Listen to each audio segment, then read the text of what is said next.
들고 그 거리를 왕래했다 하는 이야기 아마 여러분 기억할 것입니다. 그 아테네 거리에 등불을 들고 거리를 왕래했던 사람은 아테네 철학자였습니다. 그는 벌건 대낮에 그 등불을 들고 다닐 때 사람들이 그에게 묻기를, 무엇 때문에 이 벌건 대낮에 등불을 들고 다니십니까? 라고 물을 때 철학자 디오게네스는 말하기를 의인을 찾습니다. 의인을 찾습니다. 벌건 대낮에 사람 같은 사람, 정직한 사람, 의로운 사람을 찾습니다. 라고 했던 그 이야기 여러분 아마 많이 기억하실 것입니다. 왜 의인을 찾아야 할까요? 어느 공동체나 어느 단체나 성경에서 말씀하신 대로 의인 10사람만 있습니다. 아니 예루살렘 거리를 왕래하면서도 의인 한 사람만 있어도 하나님은 그 죄악의 도성을 멸하지 아니하리라 말씀하셨습니다. 죄가 많아서 망하는 것은 아닙니다. 의롭게 사는 의인이 없기 때문에 망하는 것입니다. 이것은 성경이 우리에게 주시는 말씀임과 동시에 역사 연구가인 아놀드 토인비의 역사 연구의 결론이 무엇이냐? 나라가 망하는 이유가 무엇이냐? 외세의 침입에 의해서 망한 나라는 거의 없다는 것. 하나같이 도덕과 윤리의 붕괴로 나라가 망했다고 하는 것이죠. 그래서 도산 안창호 선생은 내가 거짓말을 해서 이 나라가 독립할 수 있다고 하더라도 나는 절대로 거짓말하지 않는다. 왜냐하면 거짓 위에 세워진 나라는 망하기 때문이라고 했습니다. 여러분 정직하게 살아서 손해보셨습니까? 정직하게 살아서 부임을 받습니까? 오늘 함께 교독한 시편 139편의 말씀처럼 하나님께서 여러분의 정직, 여러분의 선함, 여러분의 의로움에 대한 그 손에 하나님이 보상해 주신 줄로 믿으시기 바랍니다. 우리가 잘 아는 역천자분하고 순천자분하고 역천자 망한다는 말이 있죠. 하늘의 뜻을 거스르면 망하게 됩니다. 우리는 지금 너무나 어려운 세상을 살아가고 있습니다. 한 사람 더 말씀을 드리면 여러분 잘 아시는 독일이 나온 세계적인 철학자 임마누엘 칸트, 그 아버지에 대한 말씀입니다. 임마누엘 칸트의 아버지가 그의 고향인 플라드 셀레시아라고 하는 곳을 향해서 어느 날 말을 타고 여행을 하게 됐는데, 그 당시는 뭐 지금처럼 이렇게 치안이 보장된 그런 때가 아니었기 때문에 수속길을 지나는데 강도들을 만났습니다. 이 강도들을 만나서 물건을 다 빼앗기고 그가 탄 말까지 다 빼앗겼습니다. 강도가 묻길 이것이 가지의 전부냐? 그때 이 임마누엘 칸트의 아버지는 그 강도들이 무서워서 벌벌 떨면서 이게 전부입니다. 그래서 강도 빨리 가라. 임마누엘 칸트의 아버지는 목숨 건지기만 해도 너무 감사해요. 빨리 도망가야 되겠다고 생각하고 한참 달려가다 보니까 이 옷깃에 뭔가 묵직한 게 느껴집니다. 가만히 보니까 옛날에는 이런 전대나 이런 것이 발달하지 않을 텐데 이 옷 속에다가 금덩어리 넣고 바늘로 꼬맨 것을 발견하고 다시 그 옷을 입고 다시 강도들에게로 갔습니다. 다시 돌아오는 이 사람을 보고 강도들이 놀랐습니다. 아니 너 왜 다시 오느냐? 라고 물을 때 임마누엘 칸트의 아버지는 말하기를 아까 제가 가진 것이 전부라고 했는데 그건 거짓말이었습니다. 너무 무서워서 제가 전부라고 했는데 이제 보니까 제 옷깃 속에 금덩어리가 있는 것을 제가 모르고 한 말입니다. 아까 한 말은 거짓말입니다. 이 금덩어리를 받으십시오 하고 내어놓게 될 때 이 강도들은 깜짝 놀랐습니다. 깜짝 놀라 선뜻 그 금덩어리를 받지 못하고 있을 때 강도 중에 한 사람이 말하기를 이렇게 정직한 사람의 물건을 빼앗았다가 우리가 살아남지 못할 것이다. 그래서 빼앗았던 물건과 말을 돌려주었다고 하는 것입니다. 그래서 세계적인 철학가 임마누엘 칸트가 나오게 된 거예요. 그 아버지의 영향을 받아. 자, 여러분 요새 세상에 이런 사람 여러분 뭐라고 생각하시겠습니까? 정신 나갔다고 하겠지. 요새는 보세요. 어떤 일이 생기면 무조건 나이가 잡았대. 거짓 조작이라고 검찰 독재라 이런 세상을 살아가고 있습니다. 나라가 어쩌다가 이렇게 됐는가? 너무 가슴 아픈 일이 너무너무 참 많은 것을 보게 되었습니다. 어느 누구 하나 맞습니다. 내가 부정했습니다. 자발적으로 세월왕차고 하는 사람 없습니다. 전부 검찰 조사입니다. 이런 세상에 여러분, 우리 그리스도인들이 어떻게 살아가야 되겠습니까? 깊이 생각해 보세요. 무엇 때문에 임마누엘 칸트의 아버지가 그렇게 했겠습니까? 정직함보다 소중한 것이 없기 때문에. 정직을 잃어버리고 살게 되어지면 거짓된 인생을 사는 것이고 거짓된 사람이 되어버리고 거짓된 삶은 무너지게 되고 허망하게 되고 절망하게 되고 망하게 되기 때문임을 알고 있었기 때문이라고 하는 것입니다. 우리 속담 중에 고쳐야 될 중에 하나가 뭐로 가도 서울만 가면 된다. 수단 방법 가리지 않고 상대방의 오물을 끼어붙여서 어떤 것을 쟁취했다고 되는 것이 아닙니다. 그 과정이 중요합니다. 여러 사람에게 악을 더하고 거짓을 뒤집어 씌우고 조작을 해서 그 자리에 올라오면 뭐하겠습니까? 공불 10년 10년간의 세도가 없습니다. 신문을 보나 TV를 보나 요새는 아주 보기가 싫어요. 정말 정직하다는 사람 한 사람도 없습니다. 여러분 한번 보세요. 누구라고 이 자리를 거명하지 않겠어요. 어떻게 그렇게 주잡할 수가 있나 말입니다. 그리고 거기에 동조한 사람들을 보면 도대체 저 사람들이 무슨 생각 가지고 저 일을 할까? 그게 그렇게 소중한 것인가? 여러분 아무리 귀하고 소중해도 거짓과 부정으로 이룬 것은 무너지고 만다고 하는 것입니다. 왜냐하면 이 모든 것을 하나님이 통치하시고 다스리시고 섭리하시기 때문에 그렇습니다. 그래서 말입니다. 우리는 언제나 하나님을 생각하고 살아가는 사람입니다. 그래서 그를 가리켜서 그리스도인이라고 합니다. 임마누엘 칸트는 그에 져서 팜세에서 말합니다. 도덕적 질서와 윤리적 질서가 바로 되지 아니하면 사람은 자유할 수 없다. 자주 언급하죠. 제가 돈을 벌었는데 부정한 방법으로 돈을 벌었어요. 돈 벌면서 다른 사람 가슴 아픈 짓을 많이 해서 다른 사람 많은 손해를 끼쳐서 돈을 벌어도 마음이 기쁩니다.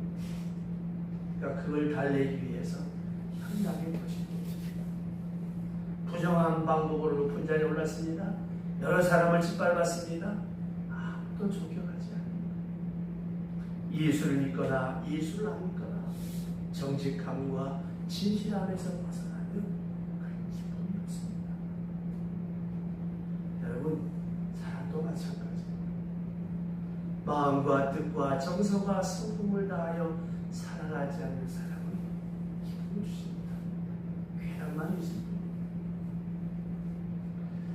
우리가 살아가면서 가장 중요한 것이 무엇입니까? 진실이요 정직입니다. 왜냐? 진실만이 힘이요 정직만이 용기이기 때문에 정직한 사람만이 지혜를 가질 수 있고 거짓된 사람은 비겁해질 수밖에 없고 어리석어질 수밖에 없고 나약할 수밖에 없다는 하는 거예요. 우리 기독교인들 가운데 순교자라고 하는 사람이 있어요. 순교자. 순교라고 하는 것도 가만히 생각해 보면 무엇입니까? 진실 하나를 위해서 생명을 바치는 사람, 정직함 하나를 위해서 한국 교회사에 이 신사참배에 반대하다가 돌아가신 목사님, 장로님, 집사님들 그분들을 가르쳐서 순교자라 부릅니다. 그럼 왜 그분들이 이렇게 훌륭하냐? 신사 앞에 가서 국법 절하라고 할 때 안 된다는 거예요. 그냥 고개 숙여 절하면서 기도하면 되지 안 된다는 겁니다. 못한다는 겁니다. 정직하기 위해서 죽은 사람들입니다. 옛날 기독교사를 보면 로마 황제 화상을 그려놓고 예수를 보려고 이 화상 앞에 절하라 그러면 살려준다. 이 절 안 한다고 죽은 사람이 순교자입니다. 또한 예수를 믿느냐 안 믿느냐, 예수 믿는다고 하면 죽일 것이고 안 믿는다고 하면 살려줄 것이다. 그래도 불구하고 나는 거짓말할 수 없다. 예수 믿는다고 하고 죽은 그 사람들을 가르쳐서 우리가 순교자라. 기독교사에 많은 인물들이 있잖아요. 그 중에 이미 여러분 잘 아시는 폴리캅이라고 하는 서머나 교회 목사, 서머나 교회를 다스린 감독인 이 폴리캅이 나이 80이 넘었을 때 온 시민들로부터 존경받는 어른이었습니다. 근데 예수 믿는 것 때문에 지금 재판을 받게 될 때 재판장이 그분을 너무너무 존경한 나머지 이렇게 재판장이 사정을 합니다. 선생님, 한마디만 예수 안 믿는다고 말해주세요. 그러면 도와드릴 테니까. 그리고 다른 나라 가서 목회하시면 안 되겠습니까? 다른 나라 가서 마음대로 예수 믿으면 안 되겠습니까? 그때 폴리캅은 웃으며 이렇게 말합니다. 재판장님, 80평생 예수는 내게 한 번도 거짓말한 일이 없습니다. 나 하나 살기 위해서 나는 거짓말할 수 없습니다. 그리고 장작더미에 올라앉아 화형으로 마지막 순교의 장을 열었다고 하는 거 아니에요. 무엇 때문에 그렇게 화형을 당했고 무엇 때문에 그렇게 불태워 죽임을 당했을까요? 진실 하나를 위하여, 한마디의 진실을 위하여, 한마디의 정직함을 위해서 생명을 바친 것입니다. 우리가 어떻습니까? 그까짓건 믿으면서 안 믿는다 하고 우상 앞에 절하면서 고개 숙여 기도하면 되지, 적당하게 넘어가면 되지, 그렇게 유별나게, 그것은 거짓이요 가짜신앙입니다. 오늘 이 시대에 정말 진실하고 정직한 사람이 마시는 세상이에요. 식당에 가서 이렇게 밥을 먹다 보면 참 목사님들도 좀 많이 좀 언어에 좀 절제해야 되고 성도도 그러는데, 아니 교회 이야기를 하는데 목사님 같은데 저런 얘기를 하나, 참 너절하고 추한 얘기를 들을 때마다 아주 인상이 짚어질 때가 참 많습니다. 또 이렇게 보면 집사님 장로님 하면서 하는데 보면 전부 다가 혼나는 거예요. 이런 것도 우리가 어떻게 세상에서 빛이요 소금이라고 할 수 있습니다. 누가 우리를 보고 교회를 찾아오겠습니까? 우리 교회뿐만이 아니라 지난주에 이사회를 하면서 여러 목사님들하고 대화하는 가운데 참 교회마다 지금 심각하다는 거예요. 제가 우리 교회에 했는데 우리 교회뿐만이 아니라 크나 작으나 지금 너무나 심각하다. 그럼 그건 뭘 말하는 것이겠습니까? 그동안 우리가 얼마나 허약하게 살았는가, 얼마나 믿음 없이 살았는가 단적으로 증명하는 것이고, 알곡과 쭉정이가 갈라지는 그런 시간을 우리가 맞이했잖아요. 그래서 오늘 저는 여러분에게 선포한 말씀인 나다넬에 대한 말씀을 드리려고 합니다. 오늘 신 말씀에 보면 나다넬이라고 하는 사람이 나옵니다.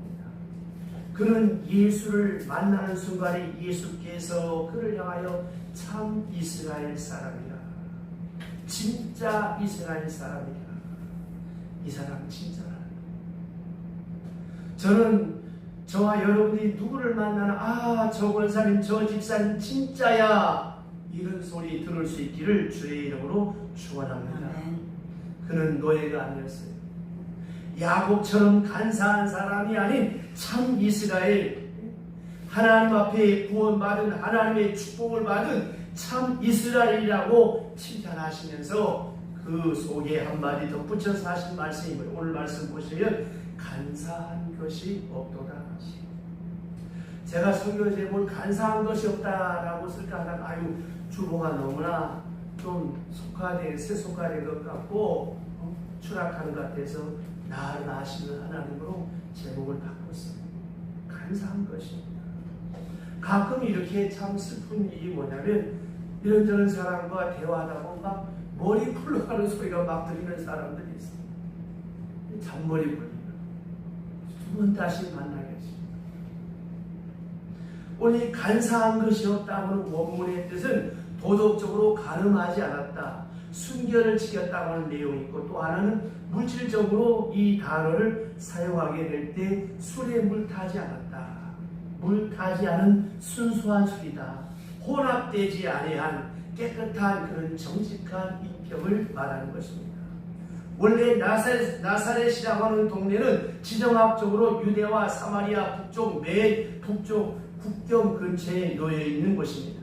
북쪽 나라인 바벨론이나 아수르가 쳐들어올 때마다 제일 먼저 공격을 당하고 짓밟히는 도시가 바로 이곳입니다. 나사렛입니다. 그렇기 때문에 이 강국들이 쳐들어올 때마다, 침략을 당할 때마다 제일 먼저 고통을 당하는 사람이 누구예요? 여자들이에요. 여자들이 제일 먼저 짓밟힙니다. 이것으로 인해서 많은 사생아가 자연적으로 나오게 돼요. 그래서 이 나사렛 근방에는 혼혈아가 많았어요. 바벨론 군인들, 아수르 군인들이 짓밟고 지나간 그 자리에.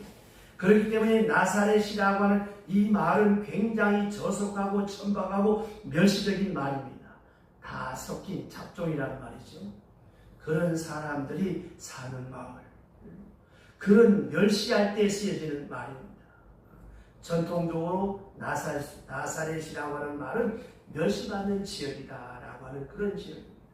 그러나 오늘 예수님께서 말씀합니다. 나다네엘은 순수한 사람이다. 이거 진짜 생리학적으로 하는 말씀이 아니에요. 특별히 신앙적으로 도덕적으로 깨끗한 사람임을 칭찬하시면서 저야말로 참 이스라엘이다. 특별히 오늘 본문에 보시면 빌립이라고 하는 친구가 예수를 먼저 만나고 그 다음에 깊은 깨달음이 있어서 자기 친구 나다넬에게 와서 구약 성경 때부터 혹은 선자들로부터 예언한 그 예언자 선자 메시아를 우리가 만났다.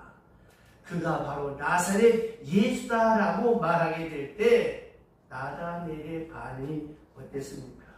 오늘 말씀 보시죠. 다 같이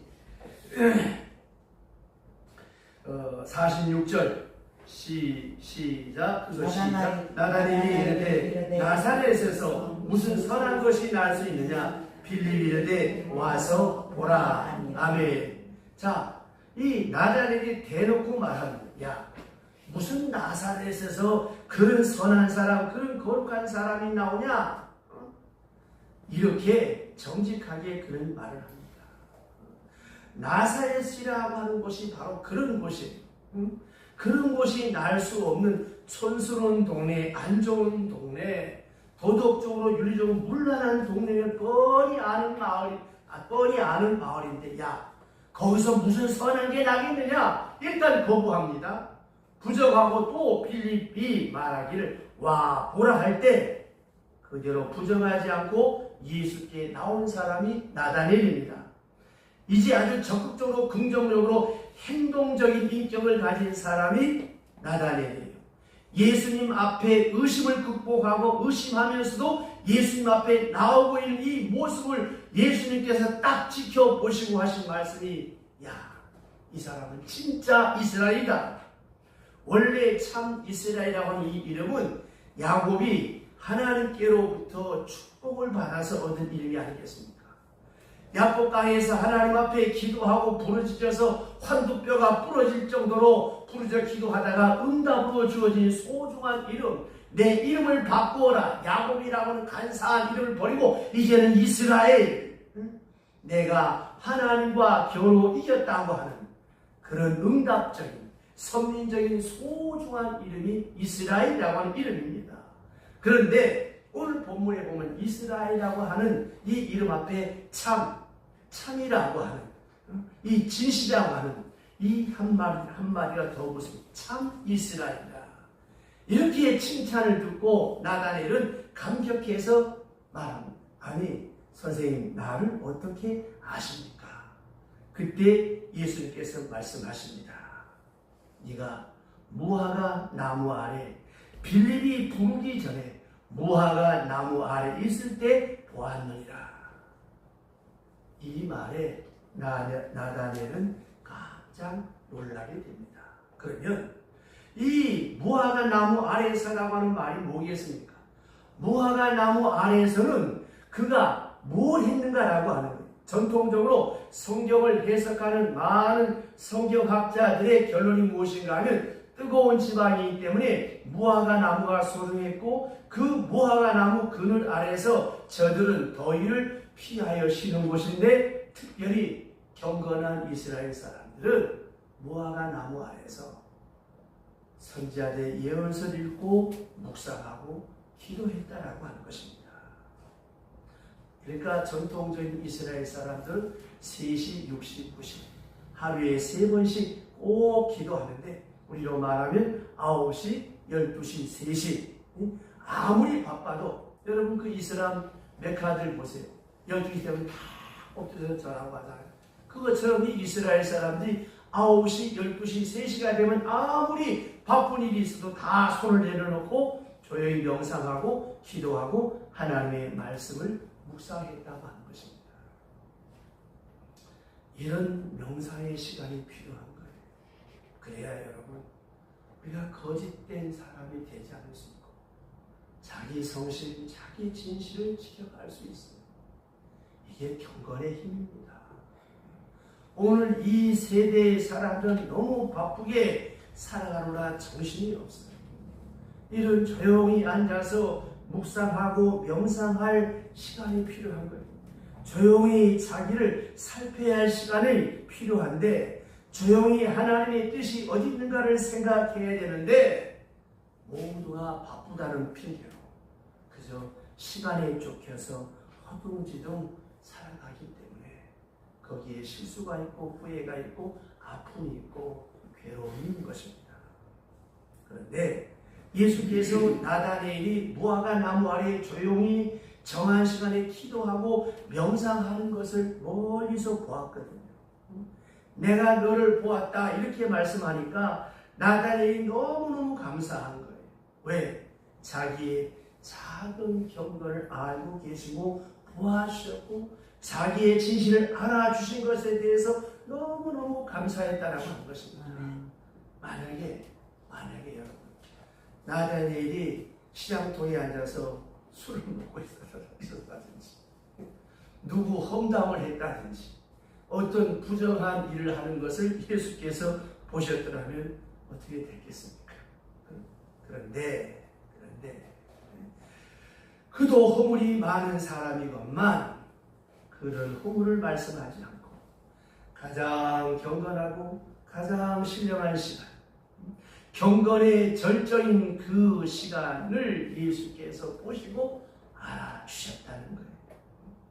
나다니엘이 나사렛에 살면서 혼잡한 세상에 살지만 그래도 자기 혼자만이라도 에녹처럼 하나님과 동행하고 싶어서 바로 살아보려고 경건하게 살아보려고 명상하고 기도하고 있는 그 장면을 내가 보았노라 말씀할 때 나다니엘은 너무너무 감격해서 주님 앞에 헌신하는 것을 보게 되어집니다.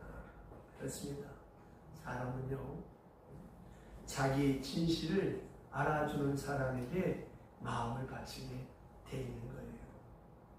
사람은 세 가지 조건에서 자꾸 그 마음이 완전히 상대방으로 가게 되는 세 가지 요소가 있습니다. 첫째가 내 말을 잘 들어주는 사람. 설령 내가 아무튼 말을 늘어나도 그 말을 잘 들어주는 사람, 그 사람처럼 고마운 사람이 없는 거예요.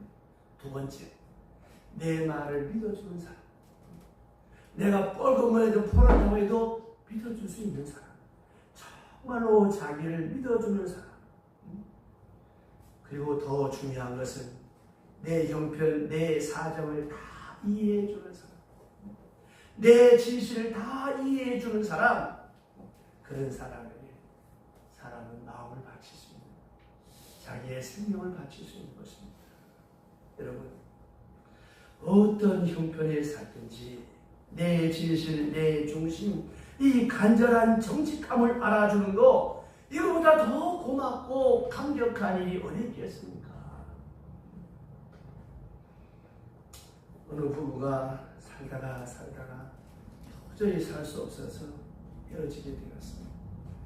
헤어져서 그것이 마음이 괴롭고 안타까워서 기도할 때마다 마음이 무거웠습니다.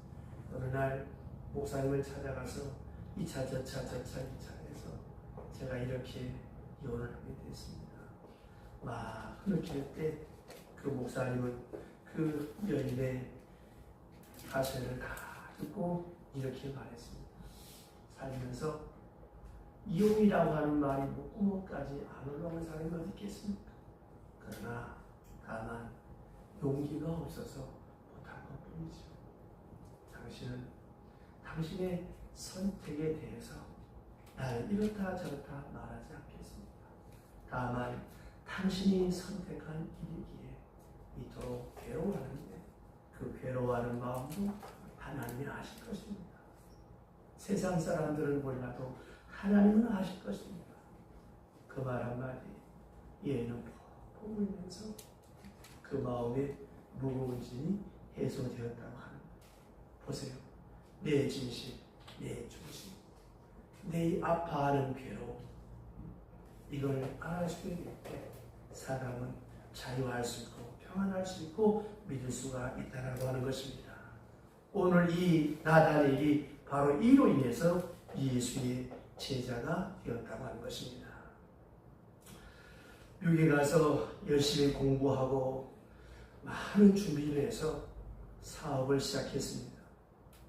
사업을 했는데 자기가 전공한 그 경제학을 토대로 해서 이렇게 해보고 저렇게 해봐도 도대체가 이게 되지 않는 거예요. 실패를 거듭하다가 어느 날 그는 하나님 앞에 엎드려 기도하기 시작합니다. 하나님, 나는 오늘을 위해서 이렇게 공부를 하고 이렇게 준비를 하고 경험을 쌓았는데 왜 도대체 이렇게 풀리지 않고 왜 이렇게 내가 무너질 수밖에 없는 것입니까? 하고 울부짖어 기도할 때 그의 마음속에 이런 생각이 들려왔습니다. 리틀 가드가 되지 말고 빅 가드가 되라.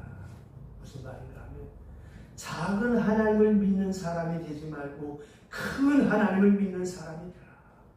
내 지혜, 내 능력, 내 계획, 내 경험 고집부리지 말고, 그리고 하나님이 나를 도와달라고 하는 그런 요구하지 말고 내가 하나님의 뜻을 찾고 하나님의 큰 경륜 속에 내가 있고 하나님의 위대한 능력 속에 내가 있음을 깨달아야 된다. 내가 내 일을 하나님의 힘을 빌어서 하는 것이 아니라 내가 하나님의 손에 붙들려 일하고 있다는 사실을 잊지 말고 너의 경험, 너의 지식 모든 걸 내려놓고 전능하신 빛과 큰 하나님을 의지하라. 그는 그 후에 여태까지 자기의 협소한 세계관 속에 자기의 협소한 지식과 경험 속에 내있는 틀을 다 던져버리고 하나님의 큰 능력을 믿으며 다시 시작해서 큰 사업가가 되었다고 하는 것입니다. 여러분, 오늘 나다넬은 나름대로 경건을 찾았습니다.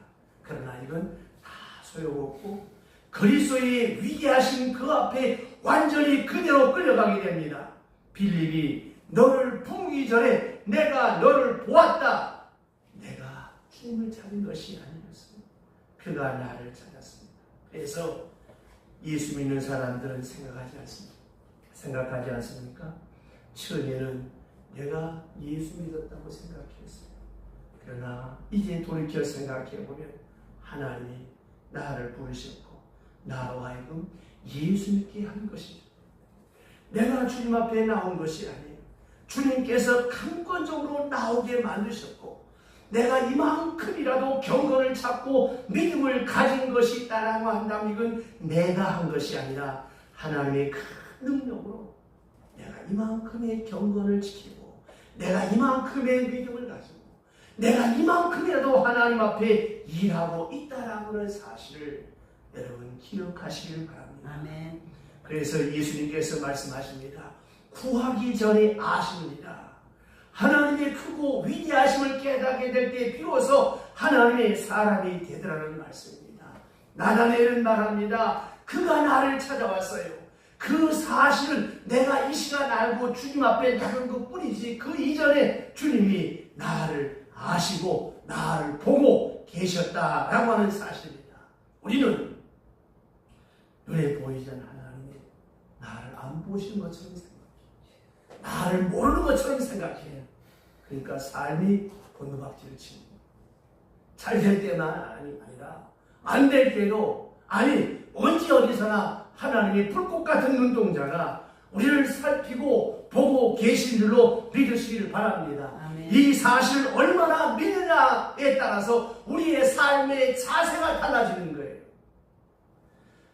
오늘 말씀 1장 42절에 보면 베드로를 아시고 43절에 가서 보시면 빌립을 아시고 또 넘어가서 요한복음 2장에 가서 보면 마리아의 뜻을 아시고 또 넘어가서 요한복음 4장에 가서 보면 사마리아 여인의 마음도 아십니다. 이미 다 알고 계십니다. 종교개혁자 마르틴 루터는 그의 논문 그리스도인의 자유라고 하는 곳에서 이렇게 말합니다. 그리스도인은 자기 안에 사는 것이 아니고 그리스도 안에 사는 것이다. 그리스도 안에 사는 것이 그리스도이다 그랬어요. 내가 하나님 안에 사. 강자가 집으로 돌아옵니다. 돌아올 때 나름대로 걱정하며 돌아왔겠지요. 돌아와 보니까 그게 아니거든요.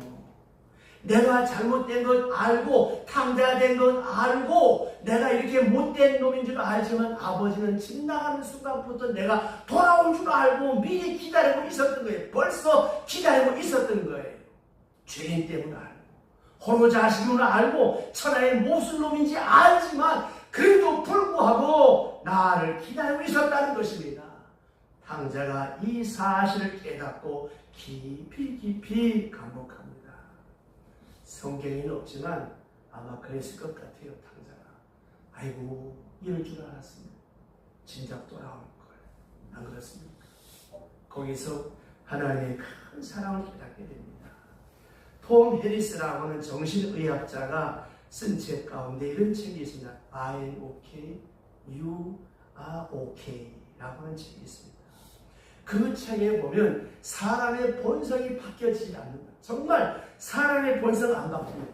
이 성격 바뀌기 참 어려운데 그 가치관이 바뀌고 세계관이 바뀌는 게 참 어려운데 그러나 이것이 언제 바뀌어지고 변화가 되느냐. I am okay, you are okay. 그 책에 보면 첫째, 큰 고통을 당할 때 자기의 지식이나 의지를 다 포기할 수밖에 없는 아주 큰 어려운 일을 당할 때 여러분 어려운 일을 당하는 거 괴롭다고 생각하지만 돈을 잃어버릴 수 있고 건강을 잃어버릴 수 있지만 사람은 그때 되는 거예요. 거기서 인간의 변화가 있고 두 번째 절망할 때 아이고 끝났다. 소망이 없구나. 망했다. 더 이상 살 가치가 없다. 이럴 때 궤도 수정을 하게 되어지고 사람이 달라집니다. 세 번째, 톰 해리슨이 말하는 세 번째는 새로운 진리, 새로운 사실을 발견하고 깨달을 때 그가 쓰는 용어대로 말하면 유리카 스테이지라고 하는 말을 쓰는데 이 달라진다고 하는 말입니다. 유리카라고 하는 말은 I have found it. 내가 이것을 발견했다. 아주 충격적인 깨달음. 어떤 새로운 진리를 깨달았을 때 이럴 줄 몰랐다. 나는 버림받은 줄 알았는데 사랑받고 있었고 나는 죽었구나 했는데 소망적인 존재. 모든 사람이 다 나를 버릴 것 같은데 하나님이 지금도 나를 사랑하고 있구나. 소중한 일을 충격적으로 깨달아 발견하게 될 때 새 사람이 된다고 하는 것입니다. 여러분, 우리 시대에 정말로 필요한 사람이 누구입니까? 우리 교회에 필요한 사람이 누구예요? 여러분 주변에 정말로 필요한 사람이 누굽니까? 돈 많은 사람이에요? 요새 아주 돈이 하나님처럼 높은 자리에 올라가서 옛말에도 정승도 돈 없으면 개만도 못하다고 하는 세상이지만 돈이 아니에요. 정말로 필요한 사람, 정직한 사람, 신실한 사람, 이런 사람을 하나님이 찾고 계신 겁니다. 왜냐? 정말로 진실하면 고독할 필요가 없어요. 정말로 정직하면 외로울 것이 없습니다. 왜냐? 주님이 나를 아십니다. 주님이 나와 함께 하십니다. 버려진 자가 아니에요. 소중한 존재입니다. 나다넬은 아주 새 사람이 됩니다. 여러분, 나다넬에게 주신 말씀을 생각해 보세요. 더 큰 일을 보리라. 더 큰 일을 보리라. 바로 이 발견, 이 변화 속에 그리스도인의 참생이 있는 것입니다. 아멘. 기도합시다. 하나님 아버지, 거짓이 난무하고 편법이 난무하는 이런 세상에 정직하게 살고 의롭게 살고 진실하게 살아 무한